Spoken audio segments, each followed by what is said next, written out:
বন্ধুরা, কি দেখুন, আমি 2 প্যাকেট সুজি ভিজিয়েছিলাম।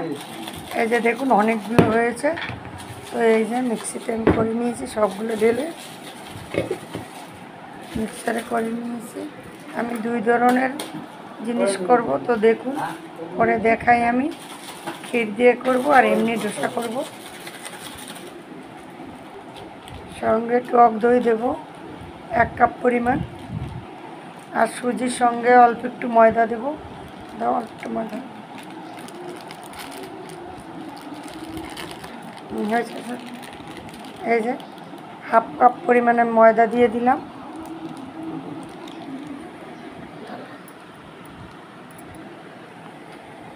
দাও, 1/2 কাপ পরিমাণ আমি দই দিয়েছি, আর একটু জল দিয়ে, আর একটু দাও জল দিয়ে ভালো করে আমার হাত দিয়ে মেখে নেব। সুন্দর হয়, যেহেতু সুজিটা দলা দলা হয়ে আছে। এই যে আমার দই দিয়ে গোলা হয়ে গেছে। এই যে এরকম করে নিতে হবে, যাতে হাত দিয়ে এরকম করলে হাতে লেগে থাকে, এভাবে করতে হবে। দেখুন সুজিটা কত সুন্দর হয়েছে, আর 1/2 কাপ ময়দা দিয়েছি আমি, খুব সুন্দর হয়েছে গোলাটা। এই যে দেখুন আমি তাওয়া বসিয়ে দিয়েছি। তো এই যে কীভাবে সুজির দোসা বানাই, এই যে দেখুন।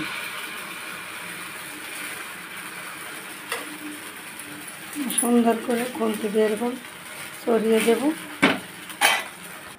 এই যে দেখুন অলরেডি 1 পিস আমি ভেজে নিয়েছি। এই যে আর 1 পিস দিয়েছি আমি তাওয়াতে। এবার সবগুলো এরকম ভেজে নেব। এই যে দেখুন কত সুন্দরভাবে উল্টানো হয়েছে। এরকম সবগুলো ভেজে নেব। সুজির সঙ্গে হালকা ময়দা দিয়ে এরকম ধোসা করলে খুব সুন্দর হয়। এটা আমাদের ঘরোয়া পদ্ধতিতে। এই ধোসাটা খেতে বেশি ভালো লাগে দই দিয়ে। এই যে আমি সবগুলো এরকম, এটা হয়ে গেছে, তুলে নিলাম। এই যে সবগুলো আমি এইভাবে ভেজে নেব।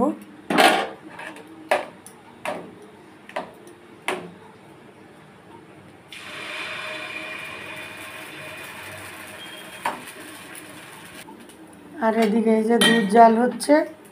এই যে এটা দিয়ে ছেলে বলেছে আমাকে পাটি জোড়া করে দাও, তো আমি কয়টা ওকে পাটি জোড়া করে দেব। তো এটা দুধ দিয়ে আমি ক্ষীর করে নেব। দুধটা জাল দিয়ে আমি ক্ষীর করে নেব, তারপর আমি পাটি জোড়া করে দেব। এই যে দেখুন কত সুন্দর হয়েছে, একদম নরম দোসাটা, দারুণ হয়েছে। সবগুলো এইভাবে আমি বানিয়ে নিয়েছি। তো এখন আমি কয়টা পাটি জোড়া করব একই জিনিস দিয়ে। দেখুন এই যে আমি ক্ষীর বানিয়ে নিয়েছি। এখন এই যে পাটি জোড়া ভাজবো, তাই আবার গোলা করে নিলাম। এই যে দেখুন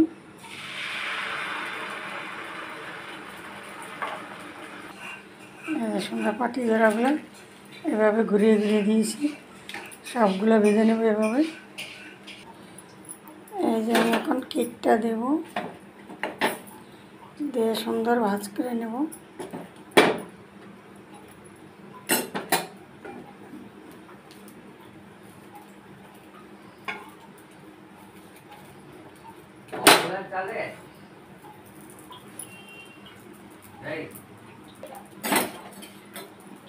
এই যে দেখুন ক্ষীর দিয়ে কি সুন্দর করে পাটিজোর হয়ে যায়।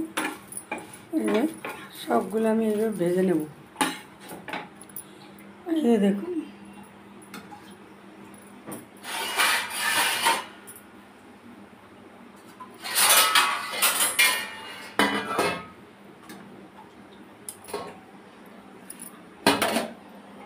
এই যে এইভাবে আমি সবগুলো ভেজে নেব। এখানে দারুণ উঠছে, ওইদিক করে তুই। এই যে দেখুন আমার পাটি ধরা সবগুলো সুন্দর করে সুজি দিয়ে ভাজা হয়ে গেছে। দেখুন আমি বলেছিলাম যে আমি 2 পদের পিঠা করব সুজি দিয়ে অল্প একটু ময়দা 1/2 কাপ মিশিয়েছি সুজির সঙ্গে। এই যে দেখুন ক্ষীর দিয়ে পাটি জোড়া করে দিলাম। ভিডিওটি ভালো লাগলে লাইক, কমেন্ট, শেয়ার, সাবস্ক্রাইব করে পাশে থাকবেন।